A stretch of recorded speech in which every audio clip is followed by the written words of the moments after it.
हमारे तो बॉस आजकल ना डबल मार पड़ी हुई है, ये ज़्यादा प्रॉब्लम हो गई हमारे। मैंने बोल दिया पीजी को अपने, he will at least try to help. अच्छा सर आ गए, बॉस आ गए। Sir good afternoon. Sir unmute कर लो अपने आप को। So, very good afternoon. कैसे हैं sir? Very good afternoon. Exactly on time. हम ये कहते हैं, मैं बॉस की पंक्चुअलिटी यार मतलब काबिले तारीफ है। You need to adjust according to everything, na? So you get tuned to it, you get scheduled to it, and that way you keep on doing it. Looking at the busy schedule of आप लोगों का, actually हमारे साथ तो problem ये हो रही है ना कि वो कोविड एंड नॉन कोविड दोनों मिक्स कर दिए। कोविड हॉस्पिटल भी चल रहा है, नॉन कोविड भी चल रहा है, और डीडी तो ऐसा लग रहा है कि हमारा भी आजकल मेरे हॉस्पिटल में it's not a very big setup, it's a small setup. तो 250 पेशेंट ऑन एन एवरेज में से 125 कोविड के हैं अभी। क्या बात है, अरे 50% तो हो ही। गवर्नमेंट ने यहाँ पे लोकल डीसी का प्रेशर, पॉलिटिशियंस का प्रेशर कि आपको जितने भी, जैसे हमारे सारे आईसीयूज हैं भर दिए हमने ऑल कोविड पेशेंट्स। अरे बाप रे, एंड यू कांट रिफ्यूज। नहीं सर तो इसलिए वो सारा उस हिसाब से totally Covid.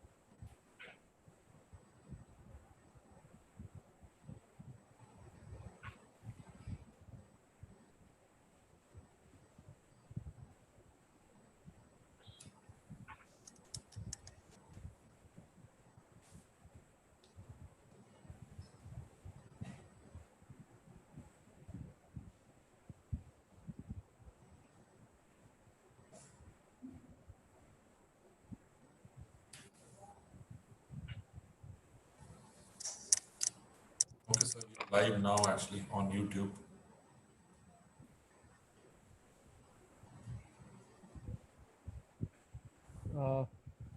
Rehan, Dr. Shah is going to join late, so I think we can start sharp at 3 o'clock. Yeah. I think if Sir permits and Dr. Ravi permits, then we can definitely start at 3 o'clock. So, sir, as soon as you get ready, sir, just let me know. We'll just start introduction and we'll start the show sharp at 3.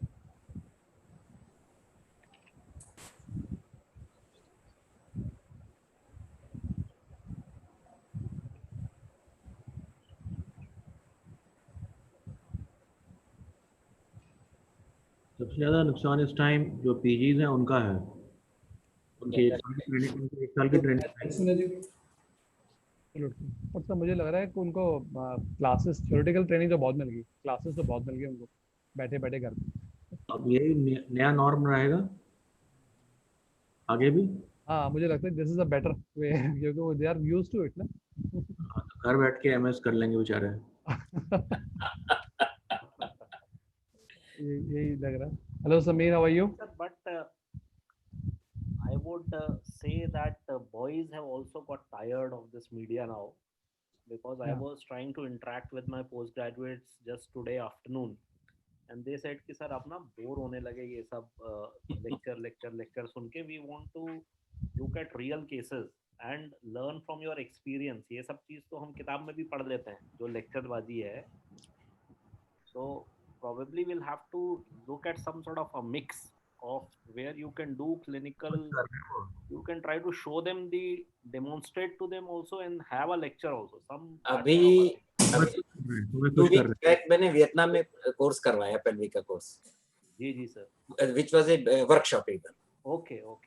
So with the international faculty we could organize a good because there the corona is less, so the people had gathered at one place.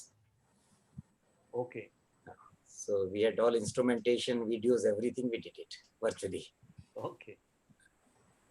Good evening, sir.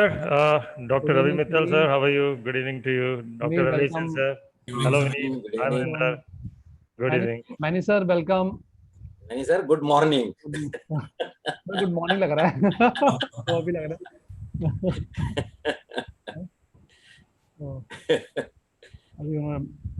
Sir, good morning. Mani sir. Good morning to everybody. Good morning, sir. Good morning. Good morning, Dr. Sen. How are you? Fine, thank you. Sir, if you wish, we all can start right now. Shall we go ahead? Yes, sure. It's 3 o'clock sharp. Maninder boss, ready? Please, yeah. So, Welcome you all, dear all delegates and esteemed faculties and panelists. On behalf of DOA in this prestigious 15th PGE class on the management of neglected fracture neck of femur, we are indeed delighted to have esteemed faculty like Professor Ramesh Sen as our main speaker and Dr. Ravi Mittal as our expert panelist. Professor Sen is a stalwart in the field of orthopedic surgery who worked as director professor in the PGI Chandigarh for more than 20 years as faculty. After getting his basic qualification, Professor Sen has been trained in the USA and in Germany and is still a visiting faculty to these countries. At present, he is working as director professor in the Max Hospital Mohali, and he has got more than 28 years of experience, clinical experience, and he has extensive experience in the management of pelvic acetabular injury, and hip and joint replacement is known to everyone. A pioneer in the use of stem cell therapy and in the field of AV and of hip, he had been a recipient of highest research award of the SARC countries as well as IOA. At present, he is elected vice president of our IOA and would be taking charge as president in the coming years. And our Dr. Professor Ravi Mittal, he is an experienced surgeon with a seasoned senior professor of the AIMS Delhi, and he has more than 20 years of orthopedic clinical experience and are very much interested in the field of arthroplasty and arthroscopy.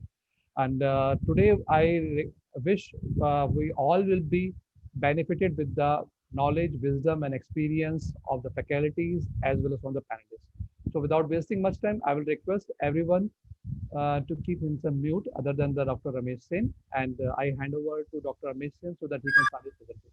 Thank you very much.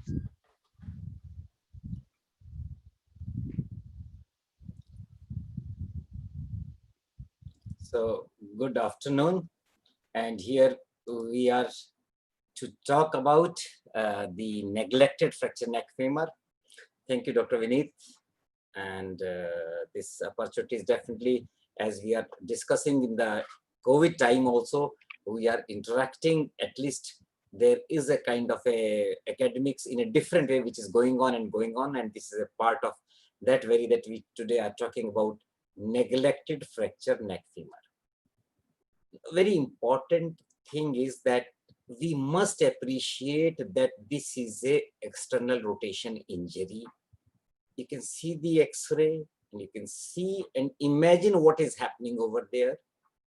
We have the vascular kinking in the posterior side, which are primarily the vessels which supply the femur head also. There are various types, as we know, whether we define in an anatomical fashion, we define at the angle at which fracture occurred, we define the amount of displacement. They mean something. And what they mean, we are able to appreciate what is the disadvantageous environment, whether it is caused by the fracture pattern, the fracture anatomy, whether it is caused by the comminution, which is the posterior side, which we just talked about, or it is caused by the displacement of this fracture, where the totally discoordination between the head and the neck, and then understanding the vascular loss as such. Now, this is a review of complications, whatever can happen in a fracture neck femur by Bhandari and group, Mohit Bhandari group. And they have found it out that a reoperation incidence in all that meta-analysis, you can see the list of number of papers from 1964 till 2012. 18% reoperation, and that could be due to avian, which was 14%, or it could be due to non-union, which according to their this analysis is about 9.3%. So these are the most important things, is avian and non-union, which leads to reoperation. And how these complications are likely to happen, this can happen as a loosening of fracture fixation gradually leading to established non-union. Or it could be the other way around, the fixation fails, the movements occur, the head starts getting resorption, and it becomes very small, atrophied around. The worst thing could be the addition of infection into the area.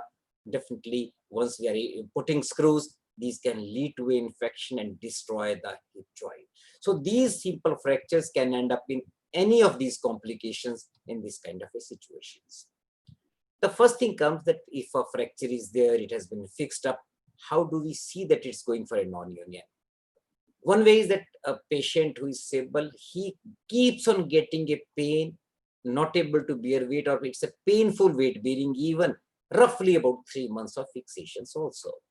Hip movements may be restricted, and the symptoms gradually with the passage of time do not go away. They keep on rather increasing in many of the patients. And if the implants are getting protruded, it may be tender also. And that is rightly when Dixon, way back in 1953, said that this is an unconquered summit of Mount Everest. What is the radiological observation? Radiological, one may have, it could be a very variable kind of a picture, but a classical picture will be that fracture surfaces are likely to get smoothened out. There will be a resorption. The gap could gradually increase in size. The head might have sclerotic changes or cystic changes. It might be due to the AVN, or it might go for an osteoporosis. Then we definitely have to look what has gone wrong with the fixation or the reduction, whether the reduction was poor, the fixation was inadequate. And then it's very important whether this head is right now viable or not. We may use MRI to say, as we can see a viable head and we can see a non-viable head, or we can use bone scans also to have this diagnosis once we are encountering a non-union problem. All these things need to be assessed and analyzed in this situation. But a very important again is the indolent infection, which may not have been clear otherwise, which we must work in any kind of a field fixation, whether we look at the hematology, we look at CRP, ESR, and if there is an issue, we aspirate, we find it out, we can do the debrima, take out the implants, do the cultures, and definitely taking the hardware out, culture specific antibiotics we start. Debridement might have to be repeated, might have to be with the spacer, antibiotic spacer in between. Again, there will be some cases which might have other causes like metabolic causes. The endocrinal review also, whether it is a hypothyroidism or a hyperthyroidism, or it is a vitamin D deficiency, we must keep these things also in mind when we are looking at a non-union as a cause. And so when we are deciding about the treatment, obviously we are looking what age the patient is, because definitely in an higher age group, in an elderly age group, we may not think much about preserving the femur head as compared to younger men, where we always want that the femur head must be salvaged as such. We definitely need to find out the morphology of the fracture, the viability, as we said earlier, the amount of resorption, the bone quality, and like smoking habits as such. The classification, there has been a classification to define with the kind of a type 1, type 2, 3, depending upon how well it is fixed, or it's a non-anatomic reduction, but the bone quality is not bad, or the amount of loss of fixation or the fibrous union. But what much better classification we have got is from our Professor Hardasik Sandhu, who defined it out looking at 2 factors, whether the femur head is viable and what exactly is the gap between the head and this thing. Accordingly, he divided into group 1, group 2, group 3, that there is a reasonable amount of viability also, there is a reasonable amount of a neck also, vis-a-vis on the third side, when almost the head is totally resolved and minimal issue. As far as management is concerned, there is a very interesting thing. If you look at it, from 1953 to 1965, almost all procedures had been done in those 7-8 years, 10 years. Whether you talk about osteotomies, whether you talk about all the pedicle graft, in those 7 years between 53 and 65, all these procedures had been tried. This was the kind of a emphasis on that level. So if you look today, there is a paper from Srinagar that if your things are not bad, if your implant is holding well, in that situation, you may continue to observe if there is not much of the issue. Sometimes it takes little time and it might settle down, but mostly it is, because this itself is a case report, but it is a very extreme kind of a scenario when it takes more time, but it does settle out. Most of the time, you will have to do a reosteosynthesis. Now it is a very important thing. How are the fragments? If the fragments are well aligned and everything is okay, you can have a reosteosynthesis done, and literature supports that osteosynthesis in this kind of a situation. Now here is a missed injury which has got to a neglect kind of a thing. When it was found it out, the fracture had already started uniting but not really united. So with Misonneil technique, we could stabilize this fracture and it settled down. Another case where there was on one side a sternum fracture, another side was a femur fracture. Again, using the same kind of a Misonneil technique, the fracture could be stabilized and it united. The question is, when the small alignment is significant, where we will have to look for any of these options. And if our options are not likely to work, we will have to think of arthroplasty as an option. First thing, when we are able to define it out, that it is a biomechanical stability which is at fault. And definitely biomechanically, our first preference comes to the valgus osteotomy. We all appreciate that by doing valgus osteotomy, what we are giving a mechanical advantage because we are shifting the weight bearing line. We are reducing the chances of shearing because we are converting a vector from shearing side to compression side. And we are making a stabilization which is much better, much secure kind of a fixation in this kind of a setup. And what we get in this kind of a reduction, we change the angle at the level of the fracture to make it much more horizontal, and we can expect a good healing in this kind of a situation. And that is the concept of a valgus osteotomy. And it's again not a new thing. It was well supported, as I said, in 1956 itself, that you can realign it, correct the vera, correct the version, correct the rotation, and this is likely to give a very good healing. Subsequently supported in another paper also. And then, as late as in 2004, there were a number of papers which started coming, supporting this kind of a fixation, getting a valgus angulation at the fracture site, and getting the results which were good. And then from 2005 onwards, we started getting them more and more in this situation, and our articles kept on increasing. And if we really look between 2005 and 2000, rather maximum work till 2010, lot of papers, and mostly from India. I'm very happy to see that we got a lot many people experiencing this as a surgical management and getting the results and reporting the results also. So maximum number of papers we got from the country.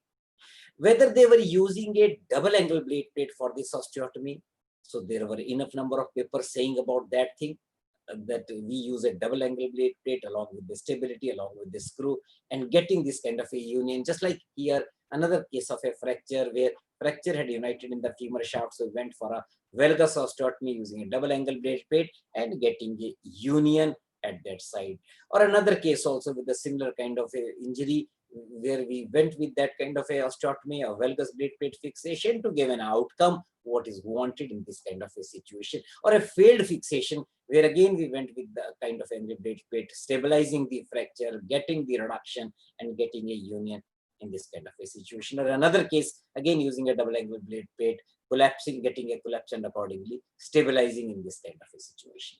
And then the other papers also appeared, especially in 2010 itself, papers appeared which said you can have the same kind of abduction with not a double angle, with a single end blade plate also, or a screw also. So even a little change in the kind of a blade plate, primary aim remains valgization leading to a compression at the fracture site. Whatever technique we may use, our aim has to be a defined kind of aim, because that way we were avoiding the relative medialization of the stem in that area. So with this kind of a situation, we could plan for its reduction after removing the screws, and then depending upon getting a proper kind of a reorientation, proper kind of a blade plate fixation, and getting valgoid position, and we could get a fracture to be solidified at that very place in this kind of a situation.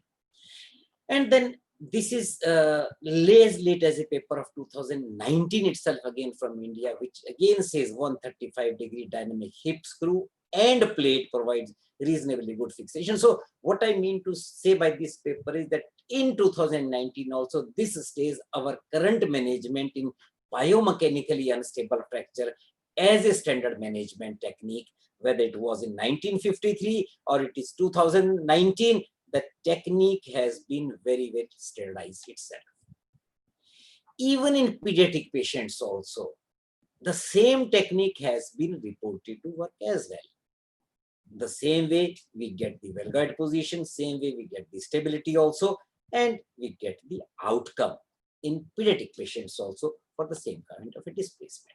Now, as we know, papers are one thing, the reviews, this meta-analysis another thing. So we had this meta-analysis in 2015 on the valgus osteotomy for non-union, and you can see various papers in various times, but what were the outcomes? Union rate of 80 to 90%.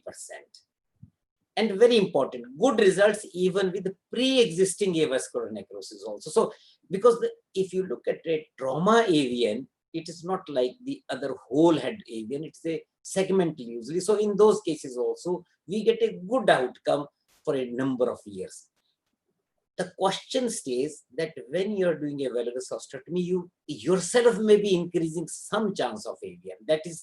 That could be a result of a primary injury or a fracture or an osteotomy done. It could be, but still overall the picture is in favor of doing valgus osteotomy in this kind of a situation with a very high rate of union, that is 80 to 90%.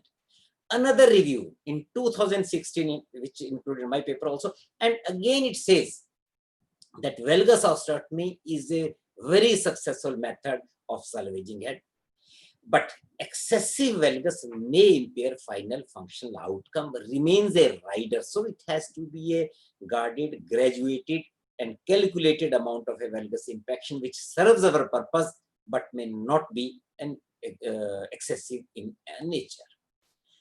And then there is an interesting thing that when you compare two sets of patients, a set of patients where the neglect has led to this problem, or we are ending up for surgery, or it is a fixation failure. What was beautifully has been found out that a union rate of valgus osteotomy is lower in neck fracture femur with failed fixation, because there is already some kind of intervention. There must be some kind of a devascularity or this thing. The neglected cases, not much of the intervention is there, so they tend to give a better result. So it's a comparative, it's not a very big difference, but definitely it was difference.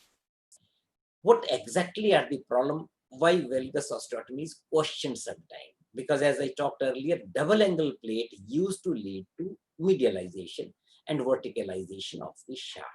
This caused a strain on the medial aspect of it. So that was one point, expecting that this knee under this valgus position might get early degeneration. Now it's important because we are doing this surgery for a relatively younger group of patients. So the cumulative stress over the years might make it as a cause of issue or a cause of pain.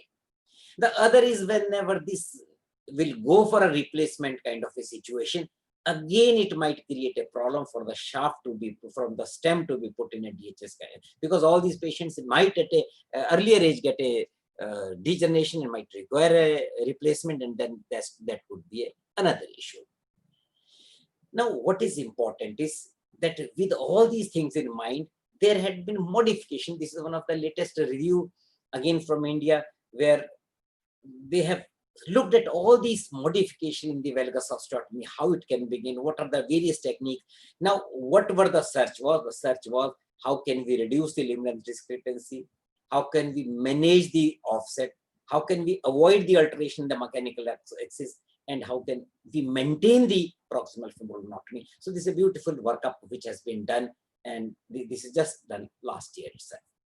Now we come when the biology is poor. If the biology is poor, we have got options of using either a muscle pedicle graft or a vascularized graft. First, we talk about muscle pedicle graft. we have been reasonably aware of muscle pedicle use, whether we use a sartorius, tensor fascial lata, gluteus medius based grafts, or the quadratus femoris based graft. Every type of a graft has its proponents, but the famous has been from the Dr. Bakshi's, from their paper way back in 1986, where they have promised that quadratus femoris graft is very successful, very high rate of union, and it can take care of the AVN also in this kind of a situation. But mechanical failure can happen in this kind of a situation. So this is one of the review which has found it out that this can be an appropriate solution of adding a muscle pedicle graft, which is able to achieve a reasonable amount of a success in this kind of a situation. Now here is a patient again with a missed kind of a neck fracture with the shaft fracture, which is reasonably okay. And there we went for a fixation first, and after the fixation went for a sartorial muscle graft into that area, and subsequently we could get a stability, we could get a union in a period of 4 months afterwards. Now, among the muscle pedicle graft, there could be the TFL graft also, which has also been supposed to be, and with the this TFL graft has shown to be again 85% of the success, with excellent result in 19, good result in 22, but some rate of complication might stay. But we are now adding the biology along with the reduction and fixation of the fracture. Another paper in 2016 says about muscle pedicle bone grafting with tensor fascial lata. Again, talking about tensor fascial lata as another procedure, using this thing, the proper kind of a fixation. Again, this could use, so we saw the TFL, we saw the quadratus femoris, and we saw the TFL kind of a fixation. Now, this is a quadratus femoris graft, again reviewed by Dr. Bakshi in 2016. And now look at the amount of volume of cases they have talked about. They had 293 cases where they did a good fixation. They added crest grafts also and quadratus femoris graft, and they have reported union of fracture in 90% of the patients. So you can see it out that out of various kind of a option, muscle pedicle graft has also been able to give us a reasonable amount of a good outcome in these cases. And again, a very difficult situation comes when we have got a polio, post-polio limb also. And here in this situation, we see in the literature, the union is an issue. And so this is the reason where the neck is also, there is a version, there are many biomechanical issues. This kind of a fixation with the graft, using quadratus femoris graft, we were able to get that union. And again, you can see these papers of 14 and 16, that this kind of a union in a paralytic is a big issue. So in these difficult situations also, we may be able to give a better biology into this area. Another is using vascularized graft. We need to add the biology. And for the vascularized graft also, we had the papers getting published from 1995 onwards, 2000, 2002, 2004, 2010. It has been talked repeatedly that this is a where they're using a free vascularized fibular grafting. Obviously, it needs the proper retrieval of the graft with the proper vascular channels, grafting at the place along with the vessels, and then getting that supply into the area. Now, this has again a very high rate of success, because right now there is a conduit of a fibula as a osseous graft in between, along with adding the viability to the head on the other side of it. So we have added biology, we have added osteoinduction, osteoconduction, both in that kind of area. So they have noted a 91% initially to 100% success after the secondary procedure in this kind of a situation. Now, anterior approach, they have found it out, is the length of the fibula and vascular pedicle to be shorter by 6, which result in lesser surgical time, because you need a smaller fibular construct in this kind of a situation. So this, according to this paper, is good. Another paper says that rather than putting fibula, you can use it, because when we are managing avascular necrosis also, we do talk about vascularized iliac crest graft as a substitute to vascular fibular graft. So this has also been tried in case of a fracture neck femur, because there is a vascular supply which typically goes to the anterior part of the anterior spherical spine from the femur. You direct it out after getting that osteotomy, reorientate it, get into the fracture which is already fixed, stabilized, and put into that area and augment the union. Now you have a cancellous bone graft rather than a cortical bone graft, which is getting a kind of a link between the osteoconduction between the two segments, as well as induction by getting a direct vascularity into the area. So again, this is another technique which has been used in this kind of a situation. And what has been happened is that this kind of a revisions of vascular channels can get us a very good outcome, and it does not lead to any more collapse or resorption in this kind of area. So this is a latest paper in 2019. So a very kind of in the updated mechanism is one is vascularized graft. And then you can combine biomechanical advantage with the vessel advantage. Now here is a paper which set it up.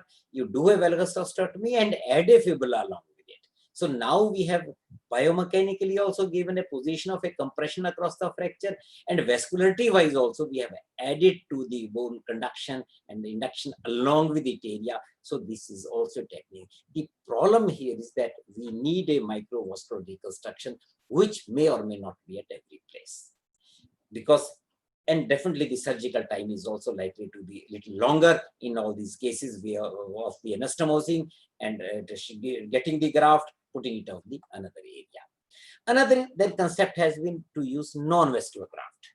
And I am lucky to have worked with Professor Nagi, who has done a reasonable amount of work in non-vascular grafting using the fibula. And I'm taking up a part of his slides to show that fibular autograft, 69.2% success rate, mean rate to union 4.8 months. Fibular allograft even has been also used in the literature. And these are the slides from Professor Nagi. You can see the kind of a dissection, the kind of a osteotomy done, and this is the harvesting of a fibular graft, taking care to leave a segment of it, and then once it becomes a triffin shaped, by proper shaping it out so that it can give us a rotational stability also. Make a drill hole, and this is again his slides where you tend to curate it out, reduce it out, getting that stability in the reduction, stabilizing it, and then punching the fibula in that created gap and fixing it up. And these are again his x-rays, and you can see the classical case which I showed after the fibula settles very well in a 4 years follow-up of time. Another case from his records is 6 weeks old fracture, non-union, and now it is 16 years of follow-up. You can see the head being maintained so well in that positions. Another case, 5-month-old fracture, the fixation along with the fibula, and again 5 years follow-up is there. Now here is another case which has got a 15-year follow-up of the fixation of using a fibula and along with this thing. And this kind of a fiction, again, you can see a 6 years follow-up of a fibula being fixed and stabilized with this screw. And these are all the contribution. And what they further found it out, that fibula may get totally amalgamated in the area, or it may remain at a distinct bony cortex in that area, which we may find difficulty in doing replacement. Then this fibula could still be there. So this could be variation in this thing. Then there were papers that instead of using one fibula, you can use 2 fibula, because this way you increase a big bone mass across the fracture, across that non-union, and this can give us a much better bone stability and augmentation. That is what is proposed here. And then there is a double screw fixation along with it, that you use a fibular strut graft, 2 screws, and this again say this gives a much better bone conduction. And in this kind of a situation, this is a paper from Pakistan again, which they say that you have a good fixation ability along with the fibula, you can have prevent the femoral head collapse, you can have a good stability in this kind of a situation. What is important, this is a case which has been initially fixed with screws, some graft has also been put, it failed. Then some DHS, it's a pediatric patient, some DHS was also, it's a 16 years old girl, some DHS also put, again, it started failing it out. And then what we did was we rather put a fibula. So with the fibula along with this thing, you can see the fibula gradually takes it over and eventually gives us a very good healing over there. So you can see the kind of a failed fixation, the kind of a resistant non-union also settles with a fibular cortical graft across the fracture that is there. So if you look at this review, there are many publications which have happened in case of a use of a free fibula also in this situation with variable result from 75 to 80% of the outcome supposed to be. This is a latest systemic review by us, which is in 2017, and again, which takes care of all those literature which has been described from 1982 till 2014, where the rate of success has ranged from 56 to 96%. Average non-union rate was 7.86%. Avian improved in 50% of the cases, and that is very important. The avian also improved, though there will be complication like coxa vara, limb shortening, intra-articular penetration of the graft hardware, donor side morbidity. All these things can stay while you are taking the fibula also. There could be problems. So all these things are noted, and this is all from the literature, but it has, with 56 to 96% of the patient, we could save the femur head. That itself is good. Now, this is our own, this thing that what we saw, that when we have got this kind of a situation, if we have been able to give a mechanical stability, that mechanical stability itself got us a union in this kind of a situation where we put a local graft into this area. So we thought, why not to add for the fibula, because fibula as a stabilizing may not be as good biomechanically. So biomechanically, if we use a blade plate, then add fibula, and then add a screw, we have got a better stability, better bioconduction. And this way, we first reported a case way back in 2011, and this was in Journal of Trauma, and subsequently we had other cases also, just like this was a case which had been fixed by screws, where the screw started coming out. Initially it was expected it might settle down, but it showed that things are going bad to worse. Then we went with the same situation. We went with the blade plate, added a fibula, added a screw over it, and we could get a reasonable amount of success. Another case where we did use an angle blade plate stabilization and added fibula along with it. So providing a valgus position appropriately, giving a angular stable fixation, and the biology using a blade and using a fibula, and this gave us a reasonably good outcome in the kind of a unit. And this, when we completed the series, we published it as a series also, that this could also be a kind of a situation where you do not really deform the proximal femoral anatomy, and you can still get a proper angular stable fixation, and along with the fibular protein, you get a osteoingenesis also, and can stimulate the surroundings area also.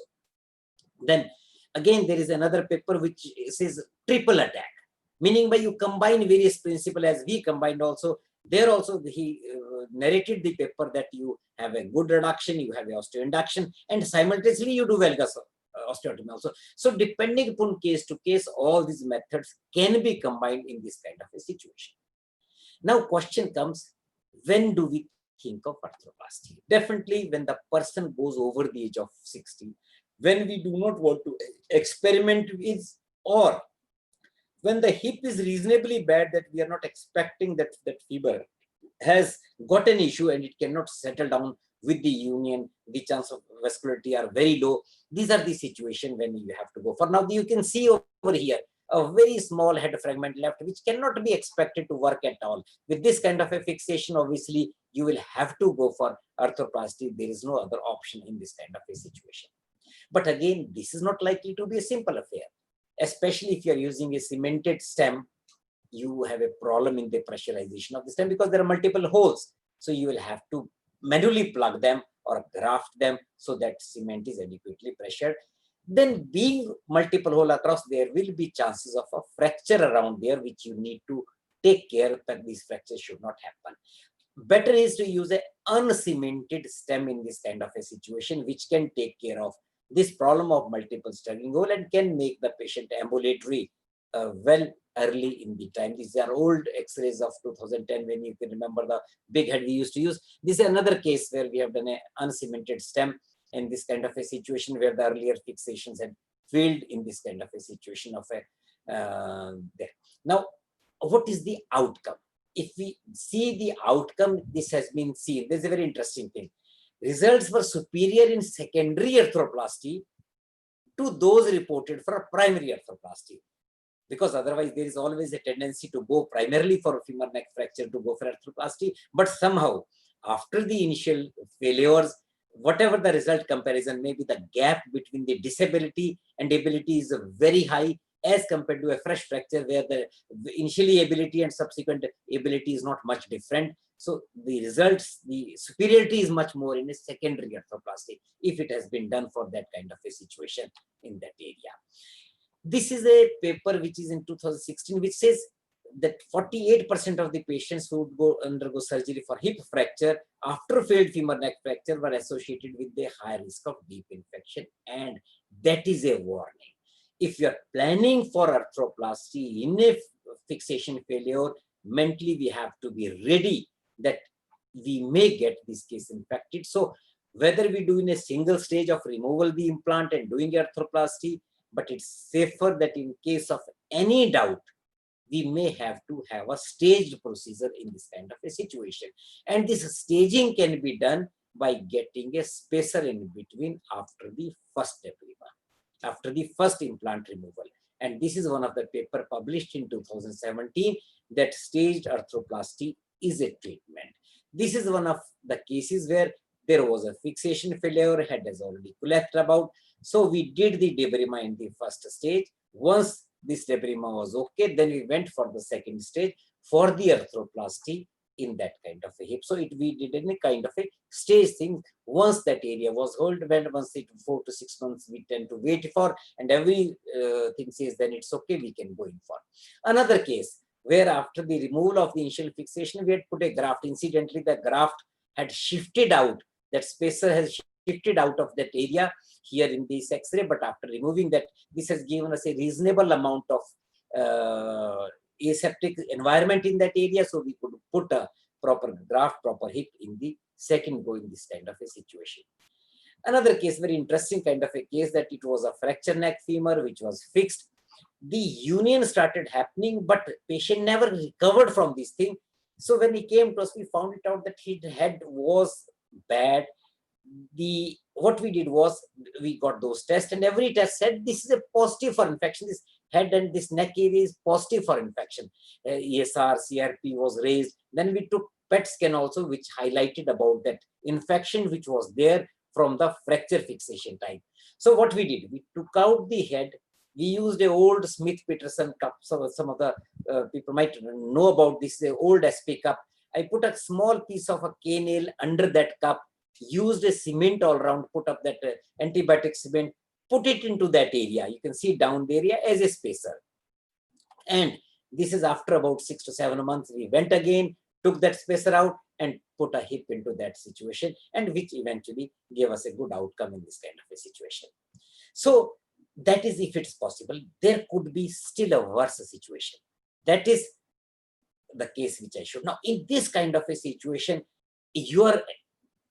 this is a young patient. Now you cannot think of going for arthroplasty. This has been a septic environment. So you reasonably have to think of whether many of the cases who are not able to get that kind of environment in that area where the infection does not settle down, we may accept a kind of a girdle stone. Like this patient who accepted that I'm okay, this thing, his gait is affected, his ability to sit and standing is compromised, but with the infection not getting out is an issue. Then for the mention, we should not forget about McMurray osteotomy, and this is a paper published in 2019 from Pondicherry, which said it out that in some cases, this can still be an option in those environments where something big cannot be done, where we are getting that armchair effect under the neck, and that way we are able to get the stability and we are able to get the weight bearing. So the question comes that with so many procedures described from pure internal fixation to combination with osteotomy, to combination with osteotomy and bone graft, to a non-vascularized bone graft, to a vascular bone graft, to a hip arthroplasty. We will need to think of a patient, what is best for him and what best we can do in that kind of a situation. Now, as is said in an evidence-based medicine, that what our patient really needs, what he can afford to have, what we can, in best of our efficiency, can provide him. If we are able to consider all these factors, then we need to make a choice. And I personally feel that still in the day of today, we must use this Professor Sandhu's classification to see how are the fracture surfaces, what is the proximal fragment size, what is the gap there, is the head viable or not? Because if that is the environment, head is viable, gap is less, size is reasonably big, whatever procedure we may do carefully, we are likely to be successful. In a situation which is half the way, where fracture surfaces are smoothed out, size is less than 2.5, gap is more than 1 and less than 2.5, now we have to be careful about choosing our procedures. And osteosynthesis have got a fair chance. We should be very clear about it. There are other factors, patient counseling, patient's understanding of the procedure must be made. He must be well informed about the options, about the outcomes, and he has to take a decision, but we may succeed. And when things are reasonably bad, when you are not left with their fracture, this head is totally smoothed out, it's a very small fragment, gap is very big, we are sure that our every effort of osteosynthesis is likely to fail. And this is a situation when we must go for arthroplasty. So to conclude, in failed fixation of the femur neck, we must understand the failure mechanism, the biology, the biomechanics. We must understand what is left with us, how much is the femur neck, how much is the femur head. And as I said, if it's possible, in just like in Sandhu's class 1, we must go in for. In 2, we must discuss and then plan it. And if it is 3, we should have a arthroplasty with appropriate considerations of all the factors around. And there could be patients' affordability. Then we can think of other service procedures. Thank you.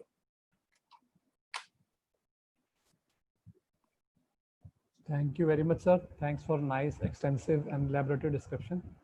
And I think that every faculty, everybody was listening it very coolly and calmly.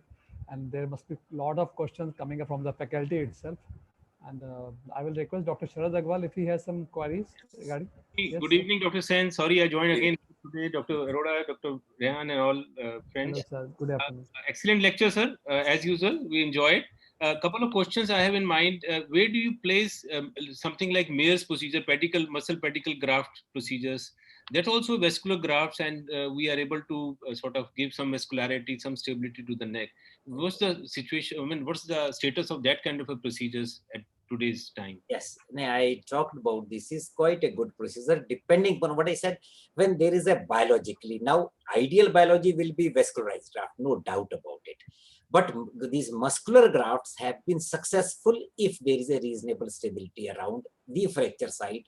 Then whether we use a TFL graft, I showed few examples of TFL graft, I showed the examples of sartorius graft, I showed the example of the quadratus femoris graft.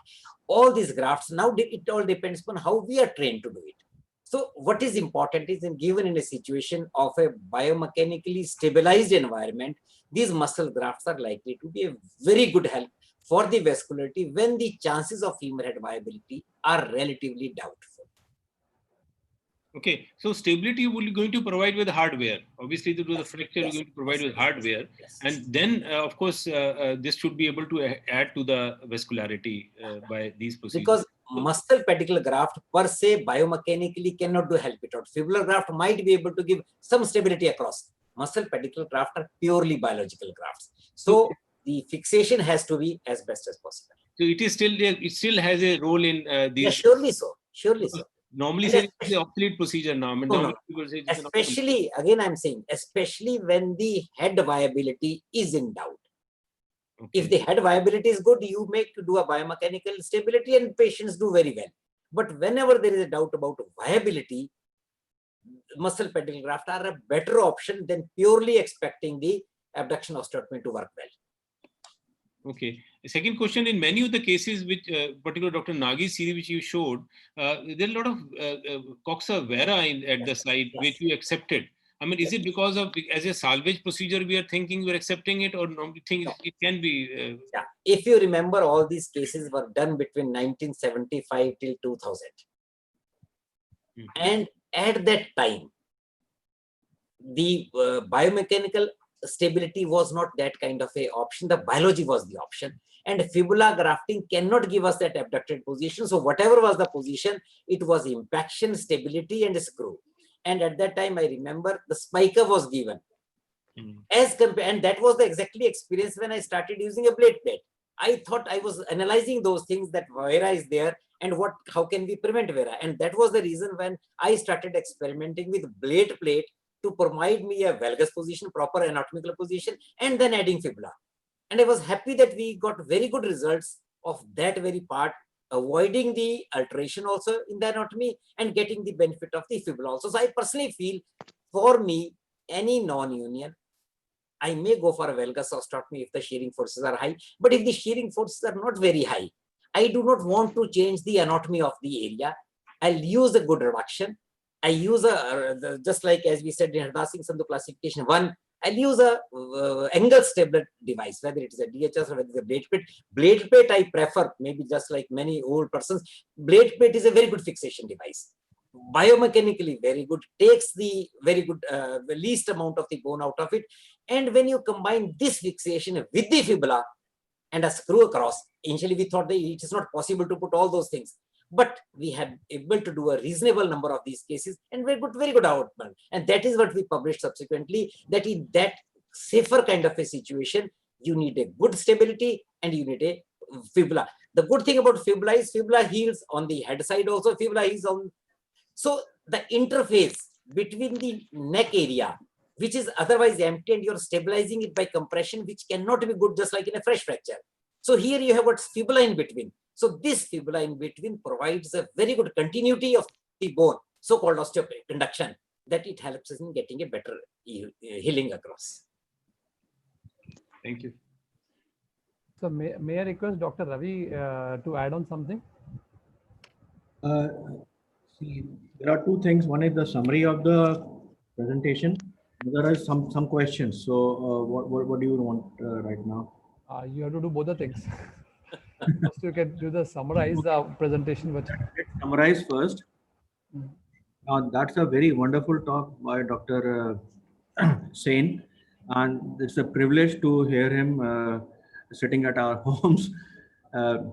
So he has emphasized that fractured neck of femur is external rotation injury, and all the surgeries have a reoperation rate of around 18%, and the major reasons for that are avian and non-union. And the signs of non-union is pain and tenderness, which is increasing after 3 months of surgery. And while planning a repeat surgery, we have to screen for some endocrine problem or some indolent infections. There are many classifications for neck of femur, but Sandhu's classification is the most appropriate for selecting a surgical procedure which will be suitable for that patient. Valgus osteotomy is based on biomechanical advantage using an angle blade plate or a DHS. And he emphasized that this procedure gives good result with avian also. Muscle pedicle bone graft can be done using a quadratus femoris or a tensor fascial lata graft, bone graft. We can have a vascularized graft from fibula, free fibula, or vascularized free iliac crest graft. Non-vascularized fibula can also be used along with some screws fixation or a condylar blade plate fixation. Arthroplasty, he has said that it is reserved for people who are more than 60 years or who have a very small head with no neck in that non-union. He prefers to put an uncemented implant, and whenever he suspects an infection, he advised a stage procedure. girdle stone should be the last choice when nothing else can be done. So that's the summary of his presentation. Now, can I ask some questions, sir? Yes, sir. Please. Sir, you come from state of Punjab and Haryana, and we have two great stalwarts, Dr. Nagi, who advised free fibula along with internal fixation screws, and Dr. Magu, who advises valgus osteotomy. So, what is your choice uh, in a fracture neck of femur, which is suitable for both the things? Yeah, as I said it, I really appreciate Dr. Sandhu's classification. What we are talking, if you are talking about type 1, type 2, and type 3. So, type 1, he has beautifully said it. Whatever procedure you may do, you're likely to be successful. What is required is a appropriate stability. If shearing stresses are high, you will have to go for a valgization for a stability point of view also, because you get compression forces across. And then this stability across is given, and if it is type 1, it's likely to be successful. And as I said it, if I have a doubt about the viability of the femur head, I'll definitely add muscle pedicle graft. You can combine them, because if you are able to get a stability otherwise also, and I have a doubt about the viability, I'll use this thing. And that is what I am saying, that angle plate fixation can give me stability, and fibula even can give me a way across. And that is what I'm talking about, type 2 fractures in Sandhu's classification. Because in type 2 classification, the problem is the bone which is lost in between. And this bone loss does not permit that close an approximation in any other procedure. Pure muscle pedicle graft cannot help in this situation. So I'll prefer a bone fibula going across it, which provides a reasonable amount of a neck getting abutted between the head fragment and this. So my choice is like that in one, any procedure can do. And if I have a slightest doubt, I'll go for a muscle pedicle graft additional. If shearing stresses are high, I'll go for a valgus osteotomy, as I did in many of my cases I showed about. But in type 2, I'll definitely wish to add fibula in whatever procedure I'll do. So my question is, the original authors, Dr. Nagi and Dr. Magu, they never talked about shearing forces or AVN of the femoral head in their papers. Yes. So is it a new consideration that we are talking about now? I am talking about reviewing everything and my own experience. You asked for my perceptions. And this is my perception. So would you advise MRI as a screening procedure before? Yes. As I said beforehand, viability must be assessed. And I showed 2 cases of my own series where we had viability in one, we had avascularity in the other. The question comes, if it is avascularity, whether to do. Now you must look at the AVN which is post-traumatic. Now there is a difference in a post-traumatic AVN to a non-traumatic AVN. Post-traumatic AVN many times is a very segmental AVN. It's not an extensive AVN of the femur head. And this segmental AVN, these cases do very well with the muscle pedicle graft viability. You are able to get a healing across, and these patients do not very early go for a degeneration, because that amount of avascularity goes well with the outcome of the surgery. Okay. So if you're planning a valgus osteotomy, what is your preferred implant? I have shown both the implants. I have used angle blade pad wherever I thought I will get a better stability. Double angle or angle? Double angle also. I have used single angle also, depending upon the fracture anatomy. It a lot depend upon how is the fracture you are dealing with. But I'll definitely avoid, because double angle I showed in a very young patient is likely to give a chronic strain across this thing. And subsequently, because he's likely to need a replacement at some stage, again, arthroplasty could be issue. So if possible, I'll use a single this thing. But if there is an issue, I'll use a double angle. It is case to case basis. You cannot have a generalization made in overall. Okay. So if the growth plate is open, sir, what is the procedure that we do for non-union neck of femur? And you're saying in the pediatric patients? Yes, sir. Yeah, as I showed in one pediatric patient, which I showed that there was a problem. Now the question is, if the type 2, again I'm going to Professor Sandhu's classification, in a type 1, any fixation device may be able to help less than the growth plate. It can provide stability. But in a type 2, there is the procedure where this thing, and I had shown the use of fibula in that environment also. In pediatric patients, we have done two kind of a fibula because you cannot put a whole fibula into it. So we have split into three parts and multiple plugs like grafts we have put across the neck in that area. But definitely avoiding the growth plate. Definitely avoiding the growth plate. With screws. With screws, obviously. The biomechanical stability has to give a spike also. Yes. Give a spike. Nice. There are two things. You cannot achieve full stability without a spica cast. So it's maintaining the position, and secondary displacement you prevent by applying a spica. Okay. Sir, in patients who are above 60, would you prefer a bipolar or a THR if the hip is not arthritic? Very standard. Most of these cases, if we are talking about 60 to 70 to 75, they are likely to be active, and I'll go for a proper replacement. And as was said in the lecture also, this secondary replacement, whenever you do, in primary replacement, we always have a danger of a dislocate, this kind of instability over that area or the area. In old cases, that literature also says the chances are lesser than that because of subsequent fibrosis, whatever has happened. So they behave like a arthritic hip. So any replacement, standard THR will be my choice, and that I have done in reasonable of cases. But if I'm doubtful about this thing, I might use a dual mobility cup to prevent dislocation, which is the main problem which can happen in a post-traumatic replacement. Okay. There's only one thing that I would like to add, sir. You have done a very extensive review of the literature, but there is one technique which is propagated by Dr. Jaiswal. That's the box technique of repair. Have you? I think you must have. I saw 3 papers of different kinds. There was a box technique. There is another where they use a. I had 3 papers on that also. But I was thinking out that I'm going a IOA PG course. So let me go for those techniques which are these things. So okay.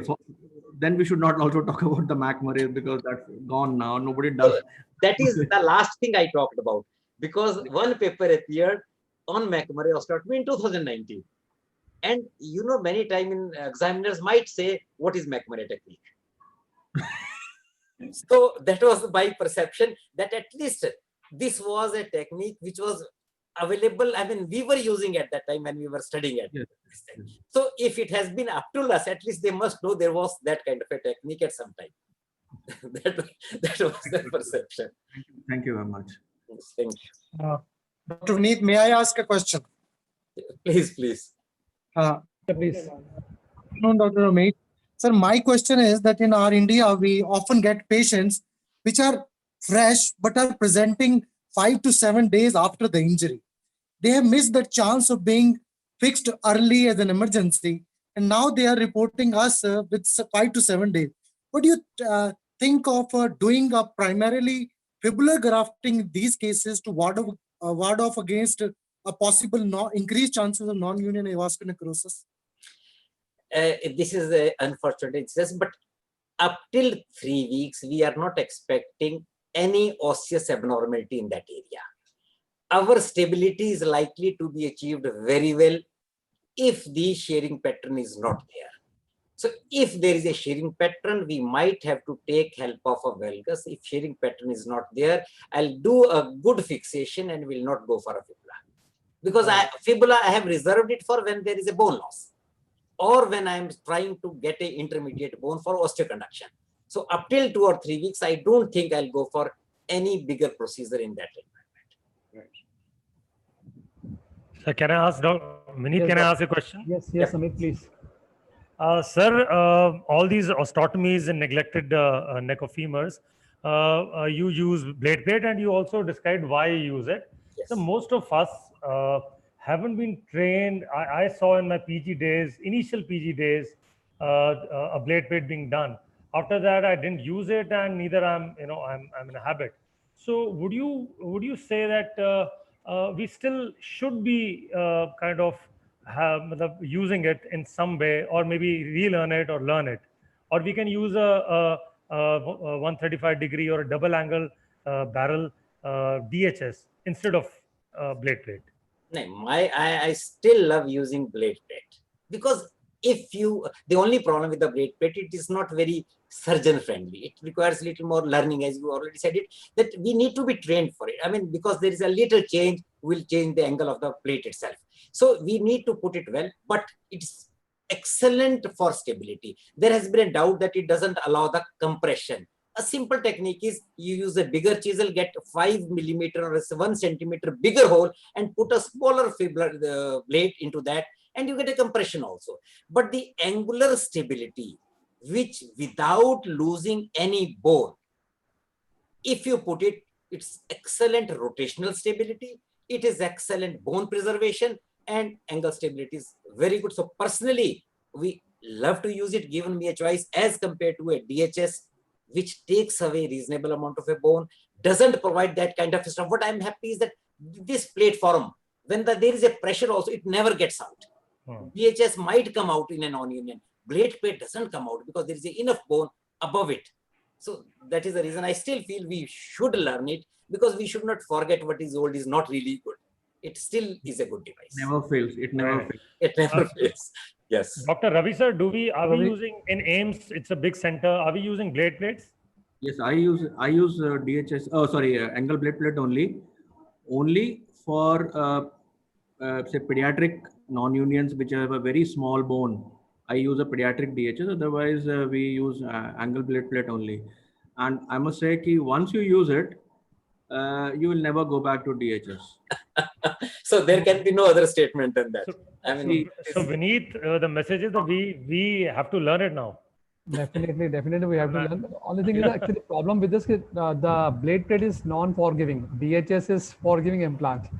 Like you can always manipulate after putting a guide wire, and once you have put the blade plate, it becomes an permanent issue. Yes. Dr. Sharad, what is your take on this, sir? As you said, it is based on the training. I think I belong to your group that who has not used much of blade plate. So we are more comfortable with DHS. End of the day, I think that should be the one which should be used, which we are comfortable with. Yes, no doubt about it. No doubt. Can I ask one question, please? Right. Yes, Dr. Pradeep, please. Thank you, sir. Thank Good you. evening, Dr. Sen sir. Namaskar, sir. Namaskar ji. How are you, sir? Quite fine. So in our private practice, what I'm finding, patient coming to me after like 2 months or 2.5 months of primary fixation, like patient is around 52, 53, got multiple screw fixation, and patient is no signs of union. So at this age, considering the patient age, I prefer, I think my preference is not THR. I just go for bipolar, maybe non-cemented. And I want to know how much I'm right at this age, because sometimes I feel if my slope is not okay and not good, so I may give more chance of dislocation for that reason. So I just go away with removal of screws, removal of head, and go for non-cemented bipolar. So I just want to ask you, should I correct right away for THR, or I can go for like this and wait for another 10 years or 12 years, then maybe needed revision? No, that's very important. If we look at records, I have been very keen to look at all my records, what we have done. I got many cases after bipolar getting a protrusion. It doesn't happen to every patient, especially if the lysis starts happening. So I feel out of 6 or 7 bipolars, 2 or 3 are likely to give problem. 5 will go away. We have seen 16 years follow-up of 20 years follow-up of bipolars also. But patient to patient vary. And if the patient is likely to overuse it, if he's a healthy man, active man, it's likely to be overused for that implant. And then the concept is that, as we all know, that bipolar will become unipolar. And that unipolar will eventually add to the stress across the cartilage junction, and it will go for a replacement. While a replaced head, a proper THR will give you 25 years on an average, which is what we see.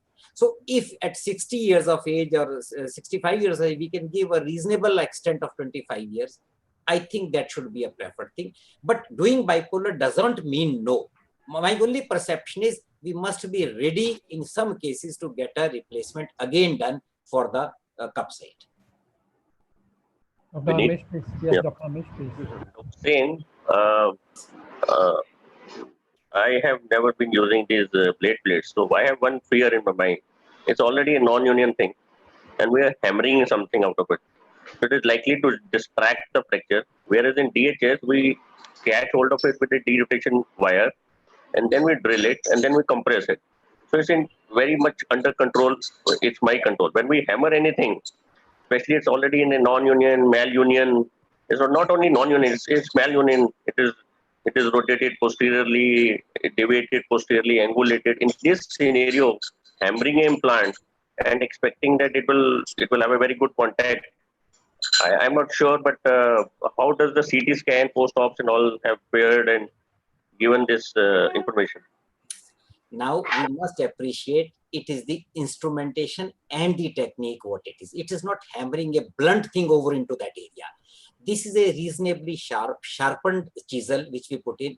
This sharpened chisel, what my technique is, first to define, I put my drill into that area of bend. On either, there are two bend in this blade. So I put two drills. Once they are there, thereafter I sharp. This is a sharp thing, which incidentally you will find it out if you try it out. It goes comfortably well. Now, we are doing in a reduced position and we are getting in. As I said, I'll get this chisel a centimeter or half a centimeter more than what my blade is. So once I put my blade in and I hammer it over the blade plate, thereafter we thump it.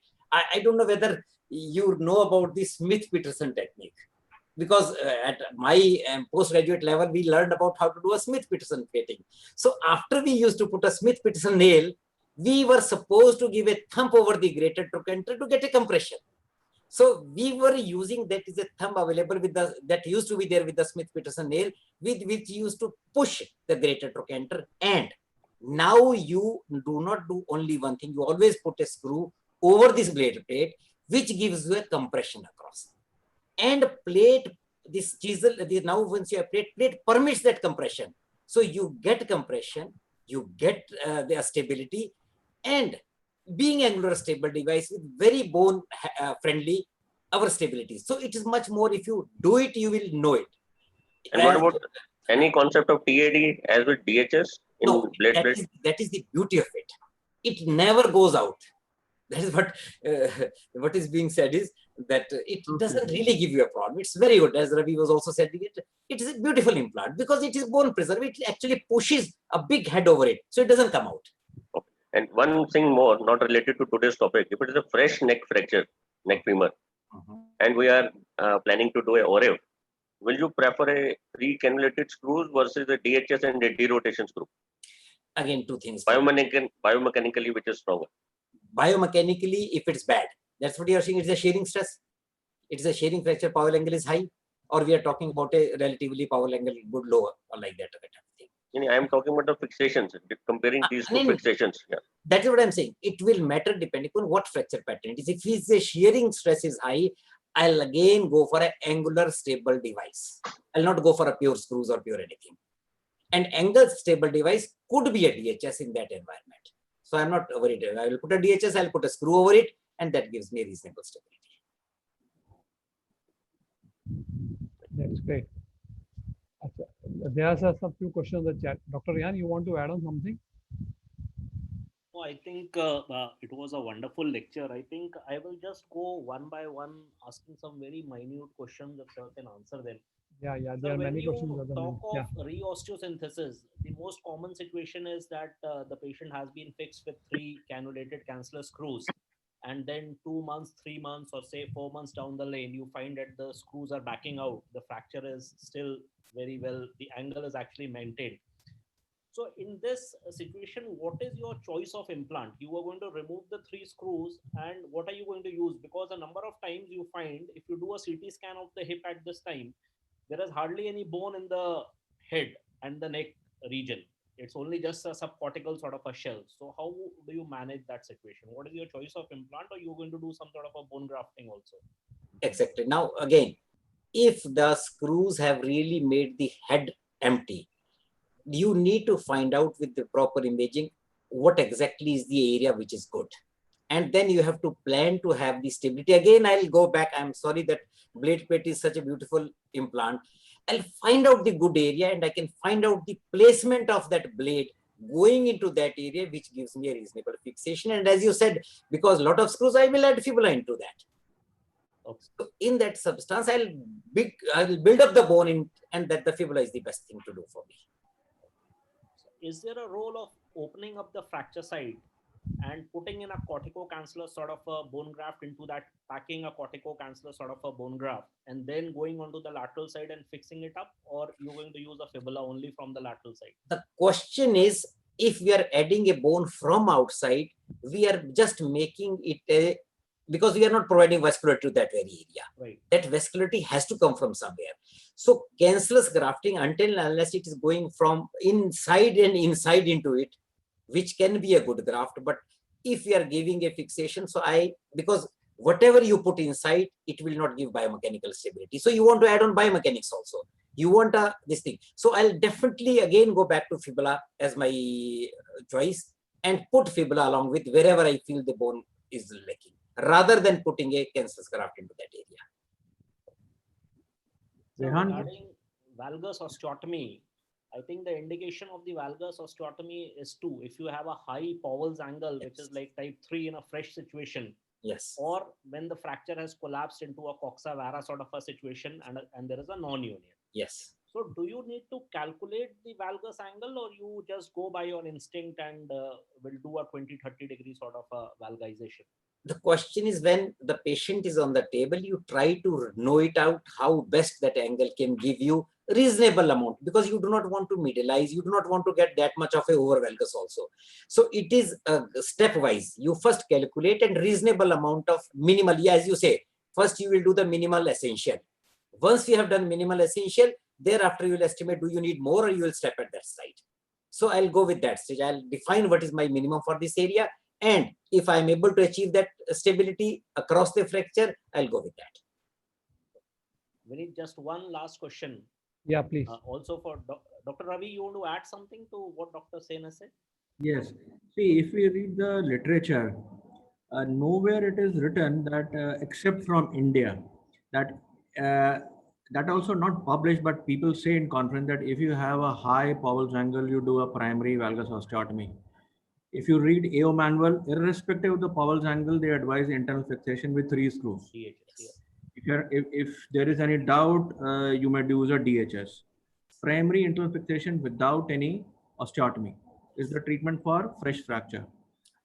Only for non-union that you are doing a valgus osteotomy. But in India, I know many speakers that when they speak about valgus osteotomy, they also speak about high primary valgus osteotomy for fresh fracture neck femur. But it is nowhere written in the international literature that this helps. That is the issue that I am facing for last so many years. I have not read it anywhere in any paper. I know I may be wrong, but I would say I've asked Dr. Now, I'm very clear about it. If it is a high Powell angle, I'll use an angle stable device, because angular stability, yes, if maintained, can counter those shearing. Yes. Without any osteotomy. Without any osteotomy. No, definitely Yes. not. Definitely not. Yes. I say because shearing strains can definitely be countered by angle stable device. And again, a plate, if you put a plate, you're better off, but the standard remains DHS as an angle stable device and a screw for all shearing fractures also. And if you read about Powell's osteotomy, it's written that whatever you estimate on X-ray is all fallacious, because the fracture is 3-dimensional, and that's the biggest fallacy of Powell's angle. Yes. Calculating the Powell's angle on plain X-ray. It's never a transverse fracture, it's oblique or irregular or spiral or whatever it is. It is never a transverse fracture. So you cannot calculate Powell's angle on plain X-ray. Yes. That's the fallacy of Powell's. Yeah, that is the reason you have to be careful at the table also. Whatever you're seeing, you will have to estimate time and again with rotation, because you have to see that rotation also on the table. You can have that estimate. So one last question for all the panelists. What is your experience of doing a total hip in a patient who has had a failed valgus osteotomy? Because doing the femoral side actually becomes quite tricky. So the choice of implant and the steps of how you're going to go about doing it. I think At least I have done 6 of such cases, and the question is, because your entry point is there, and entry point, you will have to go much down into the shaft of femur, and your greater trochanter becomes an issue because it is in a different way. So your forces tend to get much more valgoid in that kind of a situation. Your abductors are acting quite far away. But you need to focus on the shaft rather than focusing upon this thing. And once you get a reasonable amount of entry into the shaft, and you do need an image at that stage actually.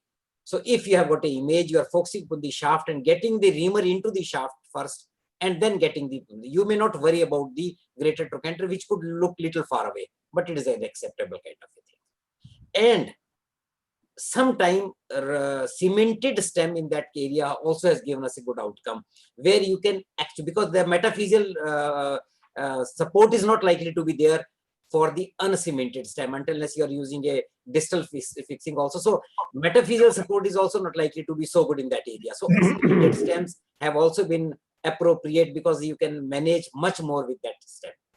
But it can vary. I mean, it is individual's experience. Dr. Ravi, you want to add something, sir? Any experience of revisions? I've never done a THR in a failed valgus osteotomy. My own personal valgus osteotomies have united very well. So I'm yet to give my experience on that. But now, previously it was advocated to use a double angle blade plate for valgus osteotomy. That produces a medialization of the shaft of femur related to the piriformis fossa. So now it is said that you don't medialize so much. If you are using a double angle blade plate, keep it not flush with the trochanter, keep it little out so that your shaft is lateral, or you use a single angle blade plate. The aim is your center of the medullary canal should pass through the line passing the center of the medullary canal should pass through the piriformis fossa to retain the original angulation or anatomy. And in such a situation, future THR is never a problem because piriformis fossa and medullary canal are in the same line. Okay. Dr. Manocha, you want to add something, sir? Yeah. For a revision of a valgus osteotomy, a failed valgus osteotomy for fracture neck femur, I think the S-ROM is a very good implant. The beauty of the S-ROM is that the proximal part of the implant is separate from its stem. So you can place the proximal loading the sleeve in any different direction and carry the stem also from any different direction. And the entry point, you basically have to be worried about placing the stem in the line of the stem, in the line of the shaft, and the proximal part you can rotate as is necessary. So S-ROM is a very good implant for that situation. That point is well taken. Except for the cost. Our problem is sometimes you're optimizing on many things. So I think, sir, there's the one question in the chat. Dr. Ravi, if you want to take it, the question, the indication of muscle pedicle versus vascularized fibula, how to decide which one to use? Muscle pedicle versus?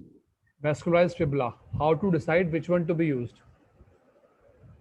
See, first, vascularized fibula, you should have you should know the technique. You should know the microsurgery. You should know to harvest the graft, then anastomose it. So if you don't have, that option is out. If you don't have, most of us don't have it. Very few orthopedic surgeons would be able to do microsurgery. If you don't have any other help from microsurgeon, or plastic surgeon, then that option is out. Regarding muscle pedicle, I think the choice remains between a muscle pedicle bone graft versus a valgus osteotomy. That's a more, say, a reasonable option for a common orthopedic surgeon like me. I personally prefer valgus osteotomy and not muscle pedicle bone graft because I find it much easier, simple, and a shorter procedure. Whereas muscle pedicle bone graft would give me many ifs and buts. But I think it's a personal choice. People like Dr. D.P. Bakshi, who do only muscle pedicle bone graft, will never do a valgus osteotomy. So it's also part of your training. And what is your experience during your career? So for me, I find valgus osteotomy a much simpler procedure as compared to any other procedure in a non-union neck of femur. Sain sir, you want to add on something? Yeah, if it is again going back to Dr. Sandhu's classification, if it is a type 1 kind of a non-union, where the bone-to-bone integrity is good, our stability is good, muscle pedicle graft can reasonably supply the vascularity. But if it is a type 2, where there is a bone loss along with it, and if I have got that ability to have a microsurgical fibula going across, I'll feel more secure with that facilities. We did a lot of microvascular fibula for this thing, but for many other things also. So if the facility exists in your setup, microvascular surgery, the fibula as a construct, as a osteoconduction, and if it is vascularized, definitely is an addition where it is needed. Otherwise, it's a bigger surgery. It's not a very small surgery, while muscle pedicle graft is a smaller surgery. So if your fixation is good, just like Santosh type 1, I think it is optimum procedure according to the severity, according to the intensity. But if you have got the facilities and if there is a need, then you can definitely prefer a vascularized fibula in that environment. Okay. So, yes, Dr. Manocha, you want to add on? Sir, about that muscle pedicle grafting, what was the one of the most justifying reason was that there is a posterior comminution, and that situation you can fill up comminution also with the bone. And sir, all these fibular grafting, etc., really even the valgus osteotomy may not be that very well compensate for the posterior comminution. What is your take about taking special care for this posterior comminution? The problem is when we are talking about non-union, most of the, it's not only the combination, a lot of bone is absorbed from that area. So biomechanically, it is a total loss of the neck rather than the posterior combination. So I don't feel, find any combination non-union. so it's a non-union situation. In a fresh fracture, you are absolutely right. But in a non-unions, I think a lot of neck is absorbed along with the posterior side. Oh, that's it. Dr. Sain, one more question from it came on the chat from our PGs. You have said that secondary arthroplasty seems to give a better result than the primary one. That is what I quoted the literature. It's not my experience. Yeah. I quoted what it said. Yes. So could the pedalist can give any reason for that? Like this may be a point of discussion. Why? I gave one reason, because now this is a surgery done in a fresh fracture. What is there? The muscles do not, in arthritis, there is always a kind of a fibrosis, contracture, and all those things which give a stability to the hip joint. And that is happening in the non-union also. There has been previous surgery, a kind of arthritic changes, the other changes around the hip. So that is what I was hypothesizing, that probably that could be the reason. But that is an observation by somebody who has seen it. Any other, Ravi, and any other faculty has got any opinion? I don't know. I'm nothing more to add. Okay. Sharad sir, you want to add in something? Dr. Sen has put it very nicely that when there is a doubt in vascularity of the head, then the muscle pedicle would be definitely a better choice. And when we need more of a mechanical stability as a bone loss and other things, as Dr. Ravi said, then the Valgus osteotomy would be probably a preferred procedure. No. This time we were asking about why the secondary arthroplasty gives a better result than the primary. I think it's just the same things. The more of fibrosis in a trauma case, person is already been very active and full movements and everything was there, and he has a particular habit of putting some demand on the hip joint, which put excessive strain in a fresh kind of a procedure. And in the long term, he gets more used to keep it a bit more safe and abuse it less, and would be fibrosis. Probably that could be the possible explanation. And the other hypothesis which I gave at that time was also that a person who has got a non-union at that time functionally is very low. While as a fresh fracture case, he just got a fracture. Before that, he was very active. Yes. So his appreciation of a improvement will not be that high as a non-union patient, disabled for a few months, now getting arthroplasty, getting a sudden kick up in his abilities. So that difference will make probably the outcome to be so different. I mean, just a hypothesis because somebody has observed it. This is an observation more than a hypothesis. I mean, this is what I'm proposing. It could be a factor. Basically, it is basically the dislocation rate, which is worrisome in post-traumatic hip replacement that we are discussing. Primary, secondary, the issue is the dislocation we are worried about. So now a lot of people do dual mobility in these cases just to reduce the dislocation rate, because all the muscles, obviously the trauma has been enough to break a bone. So obviously it has also traumatized the surrounding capsule and the tissues. So the muscle and the other things are also traumatized. So they will not give that kind of support. And and dislocation rates increase in case we do immediate post-traumatic THR. So that is the issue, and I think Dr. Sain has rightly said that it is the fibrosis which occurs with the non-union that helps us in reducing the dislocation rate. Or if we really sometimes have to do, then probably dual mobility should be chosen, in my mind. I don't know what Dr. Sain has to say about this. No, again, I'm little more, because the dual mobility, the cost, I'm looking basically the patient's perspective also. The cost exponentially rises for a dual mobility. Dislocation will cost him much more. No, the question is, if it happens, if you are able to have the proper kind of a version and all those things. But literature wise, yeah, dislocation rates are definitely higher in post-traumatic THR versus osteoarthritis. Yeah. Yes, surely so. That is probably the question. And even there was a question about bipolars. So sometimes you feel very comfortable, put a bipolar, dislocation is automatically reduced. The chances are reduced. So if that is the kind of the environment you're looking for, maybe bipolar could be my choice. I'm cost conscious, even in a corporate setup, because you have to look at the patient, you have to get everything into his abilities. So bipolar could be my choice in that kind of environment when I have to do it and I have to reduce my dislocation rate. That's good. But so I think we in our previous presentations there was one talk about the super pet technique. So there was some delegate from Sydney. He presented his talk on the super pet technique, Dr. Saul Qureshi.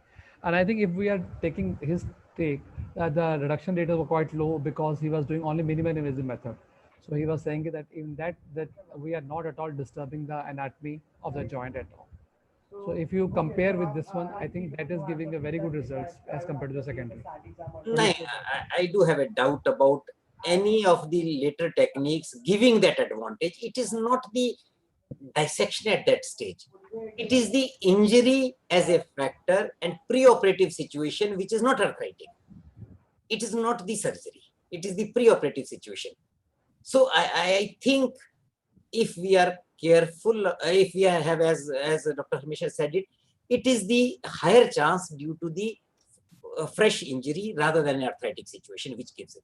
And probably technique here will not matter because you do reasonably carefully with your surgeries also. So if you do, I mean, I'm this posterior surgeon, I do a good capsular repair. We don't get it. You do a good repair, you take care of all those things. So you can, rather than going for technique oriented, we can be there in a simple ways also. Because the reason here is a fresh injury vis-a-vis arthritic issue. So that is the difference. That's great. Dr. Ravi, one question, I think they just wanted to know about what are the factors that decide whether to salvage the head or not, whether we should go for an osteosynthesis. I think Dr. Sain has already said it in his lecture. If you can just summarize for that. See, the basic thing is first we have to reduce and see whether it is reducible and the proximal fragment can take your implant. If it can take your implant, you try to do osteosynthesis. If the head is very small or infected, then you go for arthroplasty. That's the basic thing that I consider. If there is small resorption of the neck, head is okay, even if it is slightly avascular. In fact, when I'm doing valgus osteotomy, we don't even consider vascularity. We just see the shape of the femoral head. The shape is spherical, and it can take my implants. Do it. If shape has been distorted because of AVN or the head is very small, neck is totally gone, then replacement. That's the simple criteria that I follow. But even in any If you age. look at the literature, it is almost same as what Dr. Sandhu has said. But even in any age, or is the age is a criteria? Obviously, above 60, we tend to go towards replacement. But if it's a young adult, starting from say 18 to 60, I would do internal fixation. But I know some people would have some different criteria. Some people are more relaxed about doing arthroplasty. Between 45 and 60, I tell the patient the chances what we can achieve and the complication which can happen.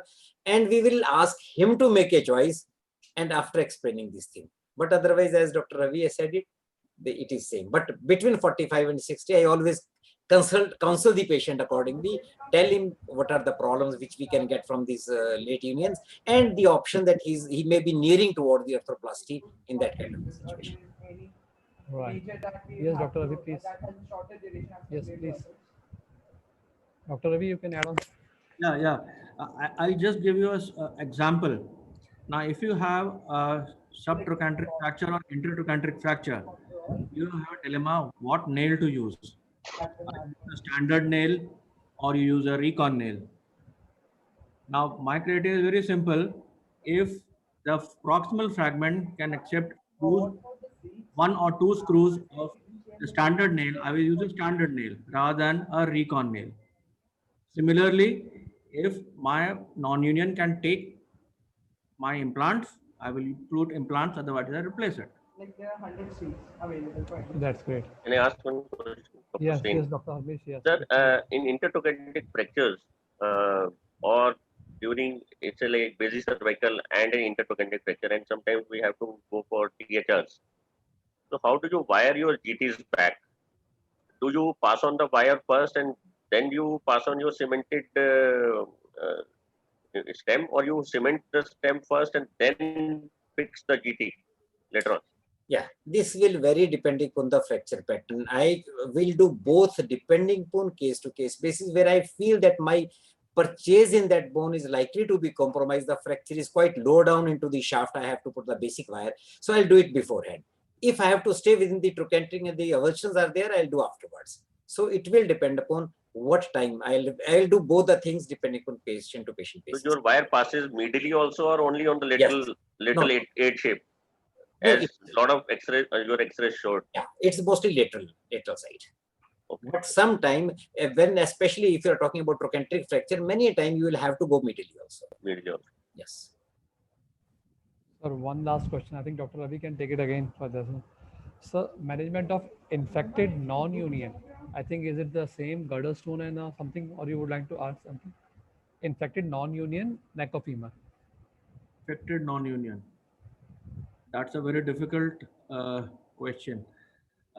First thing is, first priority, you have to treat the infection first. And you have to do debridements. And I'm sure by the time the infection heals, there will be great resorption of the head and neck. So most of the time, you end up like a girdle stone picture when you do a debridement, a thorough debridement, and you'll have to do a replacement.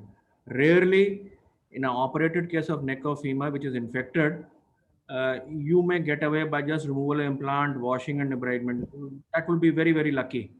But in fact, most of the time, it just means girdle stone arthroplasty, debridement, bone cement with or without, and then arthroplasty. Sen sir, you want to add on something?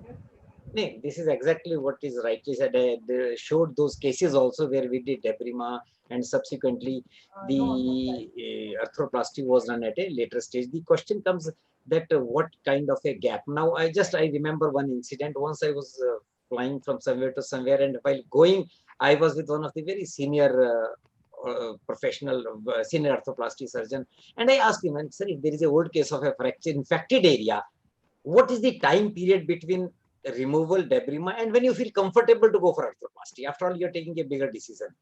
He says, I may avoid for years together. While coming back from the conference, somebody else was sitting with me who is more into this thing. He says, I'll not wait more than 2 months, more than 1 month. So I personally feel that it is a big difference in our perceptions also from case to case basis. When you feel this hip will not complicate your subsequent arthroplasty, so that is the crucial area. Many times you say the antibiotic should continue in that area. Many people feel that you should discontinue the antibiotics, keep on assessing in a non-antibiotic situation, how are his general parameters over there. And if his all parameters are okay, then only you proceed for it.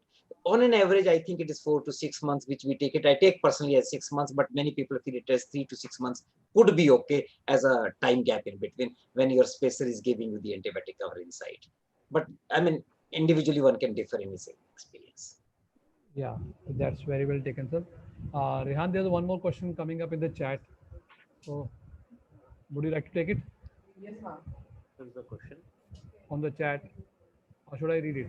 So, do we have to go for MRI before fixation in all the cases of non-union neck of femur or viability? No, I'm actually at government. I don't think so in all cases. Generally, from the picture of the X-rays, you are able to perceive. And then you look at the initial history. If you feel that viability was the issue of a non-union, you are more susceptible, you are more likely to get for a avian. Yes, there is a doubt about it. If you feel it was a fixation failure, my technique has failed, or anybody's technique has failed, his reduction was not good, then I'll not really be eager to get it unless I have got a strong doubt about the viability. So it is the analysis of the previous failure which we need to evaluate for. Right, that's very well taken. Yes, Ravi sir, you want to add? Now, since this talk is about postgraduate, they're always supposed to talk about MRI in fracture of neck of femur non-union. But practically, it depends what procedure are you doing. If it's arthroplasty, you never do MRI. If it's a valgus osteotomy, you never do MRI because you just see the shape of the femoral head, whether it is preserved or not. Even if it's MRI, it will unite and it will revascularize in long term. If you are planning for a vascularized procedure, obviously you will do MRI. So it is different from an exam point of view, and it is different from a practical point of view, what you are planning to do. For PGs, they have to say MRI. Otherwise, they'll be in problem. Yeah, the PGs have to use this word that MRI has to be done before doing the management of the non-union neck of femur. If they don't say MRI and vascularity, that's a big minus for them. Okay. So I think Dr. Sain would agree there. Absolutely, absolutely. Because the priority, their aim is not the patient, it is the exam. So obviously you will have to have your answers tapered according to that examination point. But from a practical point of view, it is different. So what procedure are you doing? Yeah. That's great. So, because the problem comes when there is a metal inside, the kind of MRI picture may not be reasonably good to analyze also many times. It depends on MRI machine time. I mean, I'm talking about the practical. So many a time you will have to do the removal and only then you can get a good MRI picture. Many times, many of the MRI machines are able to show even that very situation also. Because with those metalware inside it, the MRI picture may be little dicey. So for me, analysis of the previous failure becomes the primary point. But as for evaluation, I said about MRI, scintigraphy becomes an option in that kind of a situation when you have got multiple these things into that area. And I showed one case of scintigraphy also, which we have done in this kind of environment. So basically, we need to assess biology, which can be by radiology, by MRI, or by scintigraphy, whatever method is necessary at that stage. So that is the take-home message, that we have to assess the biology of the non-union, so why it has gone into non-union. That is the more important thing. And the point well taken by the doctor, as Dr. Ravi has said, that for PGs they have to speak this word during the exam presentation. So Sharad sir, would you like to give a vote of thanks as we want to? Sure, it will be a pleasure again, sir, Professor Sen, to have you here with us today. You spared so much of time and clarified so many things about this difficult subject for us, not only for the PG, for us as well. Thank you for sparing your time. My thanks, Professor Ravi Mittal, to give so much of inputs into the subject time to time and clarifying the things again. All the faculty members, Dr. Many could not hear him, but I think he's there. Dr. Ramesh and Dr. Minocha, he gave lots of inputs, and our moderators, Dr. Vineet, Dr. Rehan, and Dr. Maninder, and other faculty members, Dr. Sami, Dr. Bagage, and all the delegates. Thank you here for being here, and we had a very good discussions, and a lot of things got clarified. Thank you. Thank you very much, sir. Thanks a lot. Thank you, everyone. Thanks a lot. Thank you. Thank you. Okay, take care. Thank you. Bye. Thanks. Thank you, sir.